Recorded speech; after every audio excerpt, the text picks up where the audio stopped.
ਸਤਿ ਸ਼੍ਰੀ ਅਕਾਲ। ਤੁਸੀਂ ਜੁੜੇ ਹੋਏ ਹੋ ਪੰਜਾਬੀ ਰੇਡੀਓ ਯੂਐਸਏ ਦੇ ਨਾਲ ਤੇ ਮੈਂ ਹਾਂ ਪ੍ਰਵੀਨ ਸ਼ਰਮਾ ਲੈ ਕੇ ਹਾਜ਼ਰ ਹਾਂ ਪ੍ਰੋਗਰਾਮ ਖਬਰ ਤੇ ਨਜ਼ਰ।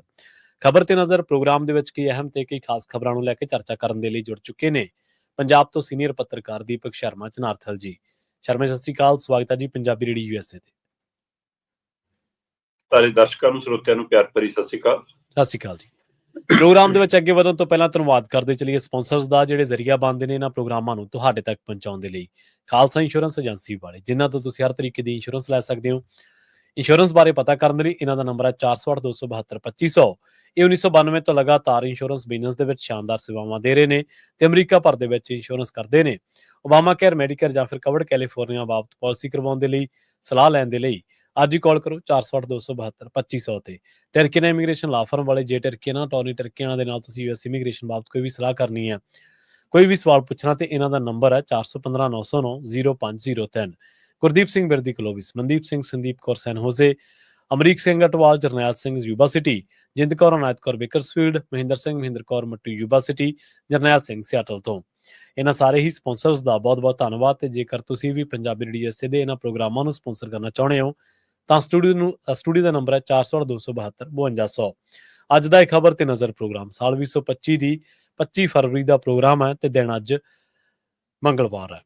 ਖਬਰਾਂ ਦੀ ਸ਼ੁਰੂਆਤ ਕਰੀਏ ਨਿਆਂ ਦੇ ਨਾਲ ਜੁੜੀ, ਸਿੱਖਾਂ ਦੇ ਨਾਲ ਜੁੜੀ ਇੱਕ ਅਜਿਹੀ ਖਬਰ ਤੋਂ, ਜਿਹਨੂੰ ਹੁਣ ਖਬਰ ਨੂੰ ਜੇਕਰ ਨਿਆਂ ਦੀ ਕਸੌਟੀ ਤੇ ਖੜਾ ਵੀ ਕਰੀਏ ਤਾਂ ਸ਼ਾਇਦ ਉਹ ਪੂਰੀ ਨਹੀਂ ਉਤਰਦੀ, ਮਿਆਰ ਤੇ ਖਰੀ ਨਹੀਂ ਉਤਰਦੀ। ਸੱਜਣ ਕੁਮਾਰ ਦਾ ਮਾਮਲਾ, ਉਮਰ ਕੈਦ ਹੋਈ ਹੈ ਸੱਜਣ ਕੁਮਾਰ ਨੂੰ ਤੇ ਸਵਾਲ ਵੱਡਾ ਇਹ ਉੱਠ ਖੜਾ ਸ਼ਰਮਾ ਜੀ ਕਿ ਇਸ ਨੂੰ ਇਨਸਾਫ ਆਖੀਏ ਹੁਣ? ਪ੍ਰਵੀਨ ਜੀ, ਦਿੱਲੀ ਸਿੱਖ ਕਤਲੇਆਮ ਸਨ 1984 ਦੇ ਵਿੱਚ ਜਦੋਂ ਇੰਦਰਾ ਗਾਂਧੀ ਨੂੰ ਗੋਲੀਆਂ ਮਾਰ ਕੇ ਮਾਰ ਦਿੱਤਾ ਜਾਂਦਾ ਹੈ ਜੀ ਜੀ, ਤੇ ਉਸ ਤੋਂ ਬਾਅਦ ਤੈਅ ਰਣਨੀਤੀ ਤਹਿਤ ਇੱਕ ਪਲਾਨਡ ਤਰੀਕੇ ਨਾਲ ਆਮ ਸਿੱਖ ਭਾਈਚਾਰੇ ਨੂੰ ਨਿਸ਼ਾਨਾ ਬਣਾ ਕੇ, ਜਿਵੇਂ ਦਿੱਲੀ ਤੋਂ ਲੈ ਕੇ ਭਾਰਤ ਦੇ ਹੋਰ ਵੱਖ-ਵੱਖ ਸੂਬਿਆਂ ਦੇ ਵਿੱਚ ਕਤਲ ਕੀਤਾ ਗਿਆ। ਹਾਂਜੀ। ਤੇ ਉਸ ਕਤਲ ਦੀਆਂ ਘਟਨਾਵਾਂ ਨੂੰ ਬਾਅਦ ਚੋਂ ਦਿੱਲੀ ਦੰਗਿਆਂ ਦਾ ਨਾਮ, 84 ਦੰਗਿਆਂ ਦਾ ਨਾਮ ਦਿੱਤਾ ਗਿਆ ਤੇ ਲੰਮਾ ਸਮਾਂ ਤੱਕ ਉਸ ਨੂੰ ਇਸ ਸ਼ਬਦ ਨਾਲ ਪ੍ਰਚਾਰਿਆ ਗਿਆ। ਉੱਥੋਂ ਸਪਸ਼ਟ ਸਮਝ ਆਉਂਦਾ ਕਿ ਇਹ ਇੱਕ ਸਿਆਸੀ ਸਾਜ਼ਿਸ਼ ਦਾ ਹਿੱਸਾ ਸੀਗਾ, ਉਹਦੀ ਇੱਕ ਬਣਤਰ ਸੀਗੀ ਜਿਹਦੇ ਪਿੱਛੇ ਹੋਰ ਧਿਰਾਂ ਵੀ ਕਿੰਨੀਆਂ ਖੜੀਆਂ ਸੀਗੀਆਂ। ਸੋ ਫਿਰ ਇਹ ਸਮੇਂ ਦੇ ਬਹਿਣ ਨੇ ਉਹਨੂੰ ਦਰੁਸਤ ਕਰਨ ਦੀ ਕੋਸ਼ਿਸ਼ ਕੀਤੀ ਕਿ ਇਸ ਨੂੰ ਤੁਸੀਂ ਦੰਗੇ ਨਹੀਂ ਆਖ ਸਕਦੇ। ਤੈਅ ਰਣਨੀਤੀ ਤਹਿਤ ਇੱਕ ਧਿਰ ਤੇ ਵਾਰ ਹੈ, ਇੱਕ ਧਿਰ ਤੇ ਹਮਲਾ ਹੈ ਤੇ ਉਹਦੀ ਇਸ ਨੂੰ ਸਿੱਖ ਨਸਲਕੁਸ਼ੀ ਵਜੋਂ, ਫਿਰ ਸਿੱਖ ਕਤਲੇਆਮ ਵਜੋਂ ਇਹ ਸ਼ਬਦ ਨੂੰ ਸਾਹਮਣੇ ਲਿਆਂਦਾ ਗਿਆ। ਜੀ ਜੀ, ਸ਼ਬਦ ਦਾ ਤੁਸੀਂ ਦਰੁਸਤ ਕਰ ਲਏ, ਪਰ ਜਿਹੜੇ ਜੀ ਚਲੇ ਗਏ ਉਹਨਾਂ ਦੇ ਪਰਿਵਾਰਾਂ ਨੂੰ ਵੀ ਤੁਸੀਂ ਅਜੇ ਤੱਕ ਉਹ ਬਣਦਾ ਇਨਸਾਫ ਨਹੀਂ ਦੇ ਸਕੇ। ਇਹਦੀ ਤਸਵੀਰ ਹੈ ਕਿ ਅੱਜ ਅਸੀਂ 41 ਸਾਲਾਂ ਬਾਅਦ ਇਹ ਗੱਲ ਕਰ ਰਹੇ ਹਾਂ ਜੀ ਕਿ ਦਿੱਲੀ ਸਿੱਖ ਕਤਲੇਆਮ ਦੇ ਮਾਮਲੇ 'ਚ ਇੱਕ ਵਿਅਕਤੀ ਨੂੰ ਹੁਣ ਉਮਰ ਕੈਦ ਹੋਈ। ਹਾਂਜੀ, ਤਾਂ ਇਹ ਇੱਥੋਂ ਹੀ ਸਪਸ਼ਟ ਹੈ ਕਿ ਸਾਡੀ ਇਨਸਾਫ ਦੀ ਕਸੌਟੀ ਕਿਹੋ ਜਿਹੀ ਹੈ। ਹੁਣ ਤੁਸੀਂ ਇਸ ਨੂੰ ਇਨਸਾਫ ਆਖੋ ਤਾਂ ਜੇ ਆਖੋਗੇ ਤਾਂ ਕਿਹੜੀ ਪਰਿਭਾਸ਼ਾ ਨਾਲ ਆਖੋਗੇ, ਇਹ ਸਵਾਲ ਵੱਡਾ ਹੈ। ਜੀ ਜੀ, ਸੱਜਣ ਕੁਮਾਰ ਸਿਰਫ 3 ਮਾਮਲਿਆਂ ਦੇ ਵਿੱਚ ਮਤਲਬ ਨਾਮਜ਼ਦ ਸੀਗਾ। ਤਿੰਨਾਂ ਚੋਂ ਇੱਕ ਚੋਂ ਬਰੀ ਹੋ ਚੁੱਕਿਆ, ਇੱਕ ਚੋਂ ਉਹਨੂੰ ਪਹਿਲਾਂ ਉਮਰ ਕੈਦ ਦੀ ਸਜ਼ਾ ਜਿਹਦੇ ਤਹਿਤ ਉਹ ਤਿਹਾੜ ਜੇਲ੍ਹ 'ਚ ਤੇ ਇੱਕ 'ਚ ਹੁਣ ਹੋਈ ਹੈ। ਮੈਂ ਦੇਖ ਰਿਹਾ ਸੀਗਾ ਕਿ ਦਿੱਲੀ ਕੈਂਟ ਦੀ ਪਾਲਮ ਕਲੋਨੀ ਹੈ, ਉੱਥੇ 5 ਸਿੱਖਾਂ ਦੇ ਕਤਲ ਦਾ ਮਾਮਲਾ ਤੇ ਗੁਰੂ ਘਰ ਨੂੰ ਸਾੜਨ ਦਾ ਮਾਮਲਾ, ਉਹਦੇ ਵਿੱਚ ਦੋਸ਼ੀ ਪਾਇਆ ਗਿਆ ਸੀ ਤੇ 2018 'ਚ ਹੈ ਨਾ, ਇਹਨੂੰ ਮਤਲਬ ਕਿ ਅੱਜ ਤੋਂ ਜੇ ਆਪਾਂ ਗੱਲ ਕਰੀਏ ਤਾਂ 6-7 ਸਾਲ ਪਹਿਲਾਂ ਹੀ, ਤਾਂ ਵੀ ਉਹ ਮਤਲਬ ਕਿ 30-35 ਸਾਲ ਦਾ ਵਕਫੇ ਤੋਂ ਉੱਪਰ ਦਾ ਵਕਫਾ ਬਣਦਾ। ਸੋ 2018 ਦੇ ਵਿੱਚ ਉਹਨੂੰ ਉਮਰ ਕੈਦ ਦੀ ਸਜ਼ਾ ਸੀ। ਦੂਸਰਾ ਕੇਸ ਸੀਗਾ ਦਿੱਲੀ ਦੇ ਰਾਊਜ਼ ਐਵੇਨਿਊ ਕੋਰਟ ਨੇ ਜਿਹੜਾ ਫੈਸਲਾ ਸੁਣਾਇਆ ਸੀਗਾ ਸਤੰਬਰ 2023 ਦੇ ਵਿੱਚ। ਸੋ ਉਹ ਦਿੱਲੀ ਦੇ ਸੁਲਤਾਨਪੁਰ ਦੇ ਵਿੱਚ 3 ਸਿੱਖਾਂ ਦੇ ਕਤਲ ਦਾ ਮਾਮਲਾ ਸੀ, ਜਿਸ ਚੋਂ ਇਹ ਬਰੀ ਹੋ ਗਿਆ ਜੀ। ਤੇ ਹੁਣ ਤੀਸਰਾ ਕੇਸ ਜਿਹੜਾ 1 ਨਵੰਬਰ 1984 ਨੂੰ, ਮਤਲਬ ਮਾਂ ਤੇ ਨੂੰਹ ਹੈ ਨਾ, ਜੇ ਆਪਾਂ ਕਹੀਏ ਤਾਂ ਇੱਕੋ ਸਮੇਂ ਜਿਸ ਤਰ੍ਹਾਂ ਮਤਲਬ ਕਿ ਵਿਧਵਾ ਹੁੰਦੀਆਂ ਨੇ, ਕਿਉਂਕਿ ਸਰਦਾਰ ਜਸਵੰਤ ਸਿੰਘ ਤੇ ਉਹਨਾਂ ਦੇ ਪੁੱਤਰ ਨੂੰ, ਤਰਨਦੀਪ ਸਿੰਘ ਨੂੰ ਜਿਵੇਂ ਕਤਲ ਕੀਤਾ ਗਿਆ। ਸੋ ਇਸ ਘਟਨਾ ਤੋਂ ਬਾਅਦ ਫਿਰ ਅਖਬਾਰ 'ਚ ਕਿਸੇ ਮੈਗਜ਼ੀਨ 'ਚ ਉਹਦੀ ਫੋਟੋ ਦੇਖ ਕੇ ਪਰਿਵਾਰ ਨੇ ਪਛਾਣਿਆ ਕਿਆ ਬੰਦਾ ਸੀਗਾ। ਉੱਥੋਂ ਫਿਰ ਉਹ ਕੇਸ ਹੋਇਆ ਤੇ ਇਹ ਇੱਥੇ ਤੱਕ ਸਥਿਤੀ 41 ਸਾਲਾਂ ਬਾਅਦ ਆਈ ਕਿ ਉਸ ਨੂੰ ਉਮਰ ਕੈਦ ਦੀ ਸਜ਼ਾ ਹੋਈ। ਪਰਿਵਾਰ ਵੱਲੋਂ ਫਾਂਸੀ ਮੰਗੀ ਜਾ ਰਹੀ ਸੀ, ਕੁਝ ਧਿਰਾਂ ਵੱਲੋਂ ਫਾਂਸੀ ਮੰਗੀ ਜਾ ਰਹੀ ਸੀ, ਪਰ ਜਿਹੜਾ ਹਵਾਲਾ ਤੁਸੀਂ ਦਿੰਦਿਆਂ ਹੋਏ ਗੱਲ ਕਰ ਰਹੇ ਸੀਗੇ ਕਿ ਇਹਨੂੰ ਇਨਸਾਫ ਦੀ ਕਸੌਟੀ ਤੇ ਕਿਵੇਂ ਪਰਖੀਏ, ਆਪਾਂ ਸ਼ਾਇਦ ਪਹਿਲਾਂ ਵੀ ਗੱਲ ਕੀਤੀ ਹੋਵੇ ਕਿ ਜਨਤਕ ਤੌਰ ਤੇ ਤਾਂ ਅੰਕੜਿਆਂ ਦਾ ਕੋਈ ਮੇਲ ਨਹੀਂ ਹੋ ਰਿਹਾ। ਹਾਂਜੀ ਹਾਂਜੀ, ਹੈ ਨਾ, ਮੀਡੀਆ ਦੇ ਹਵਾਲੇ ਨਾਲ, ਸਿੱਖ ਸੰਸਥਾਵਾਂ ਦੇ ਹਵਾਲੇ ਨਾਲ ਜਾਂ ਹੋਰ ਕੋਈ ਤਰ੍ਹਾਂ ਦੇ ਹਵਾਲੇ ਨਾਲ, ਤਾਂ ਉਹ ਤਾਂ ਅੰਕੜੇ ਬਹੁਤ ਜ਼ਿਆਦਾ ਨੇ। ਆਪਾਂ ਸਰਕਾਰੀ ਅੰਕੜਿਆਂ ਨੂੰ ਵੀ ਕੇਂਦਰ 'ਚ ਜੇ ਰੱਖ ਲਈਏ, ਹਾਂਜੀ, ਜਿਹੜੇ ਇਹਨਾਂ ਨੇ ਦਾਅਵੇ ਵਾਅਦੇ ਸਾਹਮਣੇ ਲਿਆਂਦੇ, ਖਾਸ ਕਰ ਨਾਨਾਵਟੀ ਕਮਿਸ਼ਨ ਸਭ ਤੋਂ ਵੱਧ ਪ੍ਰਚਲਿਤ ਰਿਹਾ, ਜੇ ਉਹਦੇ ਹਵਾਲੇ ਨੂੰ ਮੈਂ ਦੇਖਦਾ ਤਾਂ 3500 ਦਾ ਇਹ ਅੰਕੜਾ ਦਿੰਦੇ ਆ ਕਿ ਦੇਸ਼ ਦੇ ਵਿੱਚ 3500 ਦੇ ਕਰੀਬ ਸਿੱਖਾਂ ਦਾ 1984 ਚ ਕਤਲ ਹੋਇਆ। ਜੀ ਜੀ। ਹੁਣ ਜਦੋਂ ਉਹ 3500 ਦਾ ਅੰਕੜਾ ਦਿੰਦੇ, ਉਹਦੇ ਵਿੱਚੋਂ 2700 ਤੋਂ ਵੱਧ ਅੰਕੜਾ ਇਕੱਲੇ ਦਿੱਲੀ ਦਾ ਦਿੰਦੇ ਨੇ। ਮੈਂ ਤਾਂ ਹੀ ਕਹਿ ਰਿਹਾ ਕਿ ਇਹ ਹੋ ਸਕਦਾ ਕਿ ਅਸਲੀਅਤ ਤੋਂ ਕਾਫੀ ਦੂਰ ਹੋਵੇ, ਪਰ ਆਪਾਂ ਤਾਂ ਵੀ ਇਸੇ ਨੂੰ ਆਧਾਰ ਬਣਾ ਕੇ ਵੀ ਗੱਲ ਕਰ ਲਈਏ ਕਿ 2733 ਲੋਕ ਦਿੱਲੀ ਦੇ ਵਿੱਚ ਮਾਰੇ ਗਏ ਤੇ ਉਹਨਾਂ ਦੇ ਬਦਲੇ 587 FIR ਦਰਜ ਹੋਈਆਂ। ਹੁਣ 2733 ਕਤਲ ਹੁੰਦੇ ਨੇ ਤੇ 587 FIR ਹੁੰਦੀਆਂ। ਵਕਤ ਦਾ ਬਹਿਣ ਦੇਖੋ ਕਿਹੋ ਜਿਹਾ, ਜਾਂ ਸਰਕਾਰੀ ਰਾਜਨੀਤੀ ਦਾ ਰੰਗ ਦੇਖੋ ਕਿਹੋ ਜਿਹਾ ਕਿ 240 ਮਾਮਲੇ ਬੰਦ ਹੋ ਜਾਂਦੇ ਨੇ ਜੀ। ਕਹਿੰਦੇ ਜੀ 240 ਮਾਮਲੇ ਤਾਂ ਹੈ ਹੀ ਨਹੀਂ ਜੀ, ਕੋਈ ਤੱਥ ਨਹੀਂ ਲੱਭੇ, ਕੋਈ ਸਬੂਤ ਨਹੀਂ ਲੱਗੇ, ਕੋਈ ਆਧਾਰ ਨਹੀਂ ਜੀ ਇਹਨਾਂ ਦਾ, ਲਓ ਜੀ ਫਾਈਲਾਂ ਬੰਦ। ਜਿਹੜੇ ਪਿੱਛੇ ਬਚੇ ਉਹਨਾਂ ਚੋਂ 250 ਮਾਮਲਿਆਂ ਦੇ ਵਿੱਚ ਆਰੋਪੀ ਸਾਰੇ ਬਰੀ ਹੋ ਜਾਂਦੇ ਤੇ ਹੁਣ 240 ਬੰਦ ਨੇ, 250 ਮਾਮਲੇ ਉਹ ਹੋ ਗਏ, ਇਹ 490 ਬਣ ਗਏ। ਜਿਹੜਾ 587 ਚੋਂ 500 ਮਾਮਲੇ ਥੋੜੇ ਨਿਕਲ ਗਏ, 490 ਨਿਕਲ ਗਏ ਤੇ ਪਿੱਛੇ ਬਚੇ ਕਿੰਨੇ? 97 ਮਾਮਲੇ ਬਚੇ। ਤਾਂ ਹੁਣ 97 ਮਾਮਲਿਆਂ ਦੇ ਵਿੱਚੋਂ ਤੁਰਦਿਆਂ ਅਸੀਂ ਇੱਕਾ ਦੁੱਕਾ ਗੱਲ ਕਰਦੇ ਹਾਂ ਜੀ, ਇੱਕ 2018 ਚ ਇੱਕ ਚ ਸਜ਼ਾ ਹੋ ਗਈ ਜੀ, ਇੱਕ ਚ ਹੁਣ 2025 ਚ ਹੋ ਗਈ ਜੀ। ਇਹ ਸਾਰੀ ਪ੍ਰਕਿਰਿਆ ਨੂੰ ਫਿਰ ਤੁਸੀਂ ਕਿਵੇਂ ਇਨਸਾਫ ਆਖੋਗੇ? ਬਿਲਕੁਲ ਸਹੀ। ਜੇ 240 ਮਾਮਲੇ ਬੰਦ ਹੋਏ, ਘਟਨਾਵਾਂ ਤਾਂ ਹੋਈਆਂ ਨਾ, ਤੁਹਾਨੂੰ ਉਹਦੇ ਸਬੂਤ ਨਹੀਂ ਮਿਲ ਰਹੇ, ਕੋਈ ਤੱਥ ਨਹੀਂ ਮਿਲ ਰਹੇ, ਤਾਂ ਇਹ ਜਾਂਚ ਕਿਹਨੇ ਕਰਨੀ ਸੀ? ਸਹੀ। ਜੇ ਤੁਸੀਂ 250 ਮਾਮਲਿਆਂ ਚ ਕਿਸੇ ਨੂੰ ਆਰੋਪੀ ਨੂੰ ਬਰੀ ਕਰ ਰਹੇ ਹੋ, ਜੇ ਉਹ ਆਰੋਪੀ ਨਹੀਂ ਹੈ ਕਿ ਤਾਂ ਕੌਣ ਆਰੋਪੀ ਨੇ? ਕਤਲ ਤਾਂ ਹੋਇਆ, ਬਿਲਕੁਲ ਸਹੀ, ਘਟਨਾ ਤਾਂ ਵਾਪਰੀ, ਤੇ ਉਹ ਕਿਹਨੇ ਲੱਭਣੇ ਸੀ ਜਨਾਬ? ਉਹ ਕਿਹਨੇ ਫੜਨੇ ਸੀਗੇ? ਸੋ ਇੱਥੋਂ ਰਾਜਨੀਤਿਕ ਸਾਜ਼ਿਸ਼ ਤੇ ਰਾਜਨੀਤਿਕ ਥਾਪੜਾ ਤੇ ਕੋਰਟ ਕਚਹਿਰੀਆਂ ਤੇ ਕਿਵੇਂ, ਮਤਲਬ ਅੱਜ ਕੱਲ ਖੂਬ ਚਰਚਾ ਹੈ ਕਿ ਬੀਜੇਪੀ ਦੇ ਰਾਜ ਦੇ ਵਿੱਚ ਫੈਸਲਿਆਂ ਨੂੰ, ਅਦਾਲਤਾਂ ਨੂੰ ਪ੍ਰਭਾਵਿਤ ਕੀਤਾ ਜਾ ਰਿਹਾ। ਆ ਵੀ ਤਾਂ ਉਸੇ ਦੀ ਨਿਸ਼ਾਨੀ ਹੈ ਕਾਂਗਰਸ ਦੇ ਰਾਜ ਦੀ। ਇਹ ਜੇ ਪ੍ਰਕਿਰਿਆ ਪ੍ਰਭਾਵਿਤ ਹੋ ਰਹੀ ਸੀ ਤਾਂ ਹੀ ਲੋਕ ਬਰੀ ਵੀ ਹੁੰਦੇ ਰਹੇ ਤੇ ਉਹਦੀ ਥਾਂ ਤੇ ਅਸਲੀ ਫੜੇ ਵੀ ਨਹੀਂ ਗਏ, ਕਦੇ ਨਹੀਂ ਫੜੇ ਗਏ। ਬਿਲਕੁਲ। ਤਾਂ ਦੋ ਹੀ ਚੀਜ਼ਾਂ ਨੇ ਕਿ ਜੇ ਉਹ ਤੁਸੀਂ ਸਹੀ ਫੈਸਲਾ ਕਰ ਲਿਆ ਕਿ ਵੀ ਇਹ ਬੰਦੇ ਨਹੀਂ ਕਾਤਲ, ਇਹ ਤਾਂ ਝੂਠੇ ਫਸਿਆ ਵਿਚਾਰੇ, ਤੇ ਫਿਰ ਜਿਹੜੇ ਕਤਲ ਹੋਏ, ਹੁਣ ਜਿਹਦਾ ਕਤਲ ਹੋ ਗਿਆ ਉਹ ਤਾਂ ਉੱਠ ਕੇ ਦੱਸੂਗਾ ਨਹੀਂ ਕਿ ਹਾਂ ਭਾਈ ਮੈਨੂੰ ਕਿਹਨੇ ਮਾਰਿਆ, ਇਹ ਲੱਭਣਾ ਕਿਹਨੇ ਸੀ, ਇਹ ਜਾਂਚ ਕਿਹਨੇ ਕਰਨੀ ਸੀ? ਉਲਟਾ ਉਹ ਦਸਤਾਵੇਜ਼, ਉਹ ਤੱਥ, ਉਹ ਸਬੂਤ ਮਿਟਾਏ ਕਿਹਨੇ ਨੇ? ਜਾਂਚ ਦਾ ਵਿਸ਼ਾ ਤਾਂ ਇਹ ਵੀ ਹੈ। ਸੋ ਇਸ ਲਈ ਇਸ ਨੂੰ ਇਨਸਾਫ ਦੀ ਕਤਾਰ 'ਚ ਕਿਵੇਂ ਰੱਖਿਆ ਜਾ ਸਕਦਾ ਜਦੋਂ 40 ਸਾਲਾਂ ਬਾਅਦ ਇਹੋ ਜਿਹੇ ਫੈਸਲੇ ਆਉਂਦੇ ਨੇ? ਤੇ ਇਹ ਵੀ ਇੱਕਾ ਦੁੱਕਾ ਉਦਾਹਰਨ ਹੈ ਜੀ। ਸੋ ਇਹ ਸਮੇਂ ਦੀਆਂ ਸਰਕਾਰਾਂ ਆਪਣੇ ਆਪ ਨੂੰ ਸਿੱਖੀ ਦੇ ਨੇੜੇ ਦੱਸ ਕੇ ਹੁਣ ਉਹ ਲੈਣ ਨੂੰ ਫਿਰਦੀਆਂ ਨੇ ਕਿ ਉਸ ਸਮੇਂ ਟਾਇਰ ਪਾਉਣ ਵਾਲਿਆਂ 'ਚ ਪਤਾ ਨਹੀਂ ਕਹਿੰਦੇ ਉਹਨਾਂ ਦੇ ਵਰਕਰ ਵੀ ਵਿੱਚੇ ਸੀ। ਸੋ ਇਹ ਸਾਰਾ ਰੰਗ ਇੱਕੋ ਜਿਹਾ। ਜਿਹੜੇ ਤੁਸੀਂ ਵਰਕਰਾਂ ਦਾ ਜ਼ਿਕਰ ਕੀਤਾ ਜੀ, ਬਕਾਇਦਾ ਦਰਜ ਹੋਈਆਂ FIRs ਦੇ ਵਿੱਚ ਉਹਨਾਂ ਦਾ ਨਾਮ ਤੱਕ ਲਿਆ ਹੋਇਆ। ਬਿਲਕੁਲ ਰਿਕਾਰਡ 'ਚ ਬੋਲਦਾ। ਹਾਂਜੀ, ਤੇ ਜਿਹੜੇ ਲੋਕ ਕਹਿ ਰਹੇ ਨੇ ਕਿ ਸਿੱਖਾਂ ਨੂੰ ਇਨਸਾਫ ਦਵਾਤਾ, ਫਿਰ ਲਖੀਮਪੁਰ ਖੀਰੀ ਵਾਲਾ ਵੀ ਦਵਾ ਦੇਣ। ਉੱਥੇ ਵੀ ਤਾਂ ਸਿੱਖ ਹੀ ਮਾਰੇ ਗਏ ਨੇ, ਉੱਥੇ ਵੀ ਤਾਂ ਭਾਰਤ, ਹਾਂਜੀ, ਗੋਧਰੇ ਵਾਲਿਆਂ ਨੂੰ ਦਵਾ ਦੇਣ। ਸੋ ਜਿਹੜੀ ਤੁਸੀਂ ਗੱਲ, ਹਾਂਜੀ, ਜਿਹੜੀ ਤੁਸੀਂ ਗੱਲ ਛੋਈ ਹੈ ਨਾ ਸ਼ਰਮਾ ਜੀ, ਕਿ ਫਿਰ ਜੇਕਰ ਬੰਦੇ ਬਰੀ ਹੋ ਗਏ, ਫਿਰ ਇਹ ਘਟਨਾ ਵਾਪਰ ਕਿਵੇਂ ਗਈ? ਕੋਈ ਹਵਾ ਉੱਤੋਂ ਚੱਲੀ ਸੀ ਜਿਹਦੇ ਨਾਲ ਲੋਕ ਮਰ ਗਏ? ਕੋਈ ਕੀ ਵਾਪਰਿਆ ਸੀਗਾ? ਦੱਸੋ ਤਾਂ ਸਹੀ ਲੋਕਾਂ ਨੂੰ। ਤੀਰਾ ਚੌਰਾ ਜ਼ੁਲਮ ਹੋਇਆ ਲੋਕਾਂ ਤੇ। ਪਹਿਲੀ ਗੱਲ ਤਾਂ ਕਤਲੇਆਮ ਹੋਇਆ, ਇਹ ਹੋਣਾ ਨਹੀਂ ਸੀ ਚਾਹੀਦਾ। ਦੂਜੀ ਗੱਲ ਇਹ ਕਿ ਜਿਹੜੇ ਵਿਕਟਮ ਸੀਗੇ ਉਹਨਾਂ ਨੂੰ ਸਰਕਾਰੀ ਮਸ਼ੀਨਰੀ ਨੇ ਕੋਲੇ ਖੜ ਕੇ ਕਤਲ ਕਰਵਾਇਆ। ਤੀਜੀ ਗੱਲ ਸੀ ਕਿ ਜਿਹੜੇ ਲੋਕਾਂ ਨੂੰ ਸਜ਼ਾਵਾਂ ਦੇਣੀਆਂ ਸੀਗੀਆਂ ਉਹਨਾਂ ਲੋਕਾਂ ਨੂੰ ਤੁਸੀਂ ਟਿਕਟਾਂ ਦੇ ਕੇ ਨਵਾਜਿਆ। ਚੌਥੀ ਗੱਲ ਸੀ ਕਿ ਤੁਸੀਂ ਲੋਕਾਂ ਨੂੰ ਇਨਸਾਫ ਤੋਂ ਦੂਰ ਰੱਖ ਕੇ, ਨਿਆਂ ਤੋਂ ਦੂਰ ਰੱਖ ਕੇ, ਉਹਨਾਂ ਦੀ ਪੀੜਾ ਸੀ ਜਾਂ ਜਿਹੜੇ ਉਹਨਾਂ ਦੇ ਜ਼ਖਮ ਸੀ ਉਹ ਅੱਲੇ ਰੱਖੇ, ਨਾ ਸਿਰਫ 1-2 ਸਾਲਾਂ ਲਈ ਬਲਕਿ ਦਹਾਕਿਆਂ ਬੱਧੀ। ਸੋ ਇਹ 4 ਤਰ੍ਹਾਂ ਦਾ ਜ਼ੁਲਮ ਤੁਸੀਂ ਲੋਕਾਂ ਤੇ ਕੀਤਾ, ਤੇ ਮਾਨਸਿਕ ਭਾਵਨਾਤਮਕ ਜ਼ੁਲਮ ਤੋਂ ਉਹਦਾ ਤਾਂ ਕੋਈ ਕਿਹਾ ਹੀ ਨਹੀਂ ਜਾ ਸਕਦਾ। ਹੁਣ ਤਾਂ ਗਿਣਿਆ ਮਿਥਿਆ ਹੀ ਬਹੁਤ ਔਖਾ। ਬਿਲਕੁਲ। ਪੰਜਾਬ ਸਰਕਾਰ ਦੀ ਗੱਲ ਕਰੀਏ, ਸਰਕਾਰਾਂ ਵੈਸੇ ਮਜਬੂਰ ਤਾਂ ਘੱਟ ਹੀ ਹੁੰਦੀਆਂ ਜਦੋਂ ਲੋਕ ਮੰਗਾ ਮੰਨਦੇ ਆ। ਸ਼ਰਮਾ ਜੀ ਧਰਨੇ ਲਾ ਦਿੰਦੇ ਆ, ਹੋਰ ਬਥੇਰਾ ਕੁਛ ਕਰਦੇ ਆ, ਪਰ ਕਹਿੰਦੇ ਆ ਵੀ ਸਰਕਾਰ ਨੂੰ ਝੁਕਾਉਣਾ ਬਹੁਤ ਔਖਾ ਹੈ। ਸਰਕਾਰ ਡਰਦੀ ਵੀ ਨਹੀਂ। ਪਰ ਪੰਜਾਬ ਸਰਕਾਰ ਨੇ ਕਹਿੰਦੇ ਜਿਹੜਾ ਖੇਤੀ ਖਰੜਾ ਰੱਦ ਕੀਤਾ ਉਹ ਡਰ ਹੈ ਜਾਂ ਕੋਈ ਮਜਬੂਰੀ ਹੈ ਜੀ? ਪ੍ਰਵੀਨ ਜੀ, ਜਦੋਂ ਕੇਂਦਰ ਨੇ ਖੇਤੀ ਖਰੜਾ ਘੜਿਆ ਜੀ ਤੇ ਘੜ ਕੇ ਪੰਜਾਬ ਨੂੰ ਭੇਜਿਆ, ਹਾਂਜੀ, ਉਸ ਸਮੇਂ ਇਹਨਾਂ ਦੀ ਕਿਹੜੀ ਡਰ ਤੇ ਮਜਬੂਰੀ ਸੀ ਕਿ ਉਹਨੂੰ ਜਨਤਕ ਨਹੀਂ ਕੀਤਾ ਇਹਨਾਂ ਨੇ? ਸਹੀ ਹੈ ਜੀ। ਉਸ ਸਮੇਂ ਇਹਨਾਂ ਨੇ ਉਹਨੂੰ ਕਿਉਂ ਲੁਕੋਇਆ? ਇਹਨਾਂ ਦੀ ਕੀ ਮਨਸ਼ਾ ਸੀ? ਉਹ ਅੱਜ ਤੱਕ ਸਪਸ਼ਟ ਨਹੀਂ ਹੈ ਜੀ। ਕਿ ਤੁਸੀਂ ਉਹਨੂੰ ਦੱਬ ਕੇ ਬੈਠੇ ਰਹੇ, ਉਹ ਤਾਂ ਮੀਡੀਆ ਚੋਂ ਕੁਝ ਅਦਾਰੇ ਨੇ, ਖਾਸ ਕਰ ਹਮੀਰ ਸਿੰਘ ਹੋਰਾਂ ਨੇ ਉਸ ਨੂੰ ਕੱਢ ਲਿਆਂਦਾ ਤੇ ਉਹ ਤੋਂ ਬਾਅਦ ਉਹ ਫਿਰ ਜਥੇਬੰਦੀਆਂ ਦੇ ਪਲੇਟਫਾਰਮ ਤੇ ਆ ਗਿਆ ਤੇ ਉਹ ਧਰਨਿਆਂ ਮੁਜ਼ਾਹਰਿਆਂ 'ਚ ਚਰਚਾ ਤੁਰ ਪਈ ਤੇ ਮੰਤਰੀਆਂ ਦੀਆਂ ਕੁਰਸੀਆਂ ਹਿੱਲਣ ਲੱਗੀਆਂ ਤੇ ਉਹਨਾਂ ਨੂੰ ਫਿਕਰ ਪਿਆ ਤੇ ਉਹਨਾਂ ਨੇ ਕਿਸਾਨ ਆਗੂ ਬੁਲਾਉਣੇ ਸ਼ੁਰੂ ਕੀਤੇ, ਕੁਝ ਬੁੱਧੀਜੀਵੀ ਵਰਗ ਨਾਲ ਗੱਲਬਾਤ ਕੀਤੀ ਤੇ ਬੈਠਕਾਂ ਦੌਰ ਚੱਲਿਆ ਤੇ ਤਾਂ ਵੀ ਸਮਾਂ ਪਾ ਕੇ ਵਕਤ ਲੰਘਾਉਂਦੇ ਰਹੇ ਤੇ ਜਦੋਂ ਮੋਰਚੇ ਦੇ ਹਵਾਲੇ ਆਉਣ ਲੱਗੇ ਤੇ ਫਿਰ ਲੈ ਦੇ ਕੇ ਚਿੱਠੀ ਰਾਹੀਂ ਉਹਨੂੰ ਰੱਦ ਕਰਕੇ ਪਰੇ ਹੋ ਗਏ।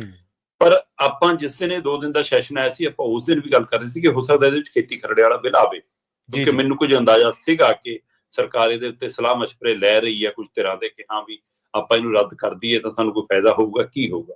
ਹੁਣ ਜਿਹੜੀ ਤੁਸੀਂ ਕਹਿੰਦੇ ਹੋ ਡਰ ਜਾਂ ਮਜਬੂਰੀ, ਕੀ ਇਹ ਸਮਝ ਚੋਂ ਆਇਆ? ਸਰਕਾਰ ਦੀ ਸਮਝ ਵੱਧ ਗਈ ਹੈ, ਸਰਕਾਰ ਨੂੰ ਸਮਝ ਆ ਗਿਆ ਕਿ ਸਾਨੂੰ ਲੋਕ ਮੁੱਦਿਆਂ ਨਾਲ ਖੜਨਾ ਚਾਹੀਦਾ, ਸਾਨੂੰ ਗਲਤ ਨੂੰ ਗਲਤ, ਠੀਕ ਨੂੰ ਠੀਕ ਕਹਿਣਾ ਚਾਹੀਦਾ, ਇਸ ਲਈ ਇਹ ਖੇਤੀ ਖਰੜਾ ਰੱਦ ਕਰਨ ਵਾਲਾ ਪਹਿਲੂ ਆਇਆ, ਜਾਂ ਇਹ ਕਿਸਾਨ ਜਥੇਬੰਦੀਆਂ ਦਾ ਦਬਾਅ ਸੀ, ਪੰਜਾਬ ਦੇ ਮੀਡੀਆ ਦਾ ਦਬਾਅ ਸੀ, ਕੁਝ ਧਿਰਾਂ ਦਾ ਦਬਾਅ ਸੀ, ਜਾਂ ਇਹ ਕਿਤੇ ਨਾ ਕਿਤੇ ਦਿੱਲੀ ਦੀ ਹਾਰ ਦਾ ਅਸਰ ਹੈ ਜੀ ਕਿ ਭਾਈ ਜੇ ਲੋਕ ਮਸਲਿਆਂ ਤੋਂ ਪਰਾਂ ਹੋ ਕੇ ਰਵਾਂਗੇ ਫਿਰ ਕੋਈ ਨਹੀਂ ਪੁੱਛਦਾ ਇੱਥੇ। ਸੋ ਕੱਲੇ ਨਾਰਿਆਂ ਨਾਲ, ਟਿੱਪਣੀਆਂ ਨਾਲ, ਤੰਜਾਂ ਨਾਲ ਨਹੀਂ ਗੱਲ ਚੱਲਦੀ।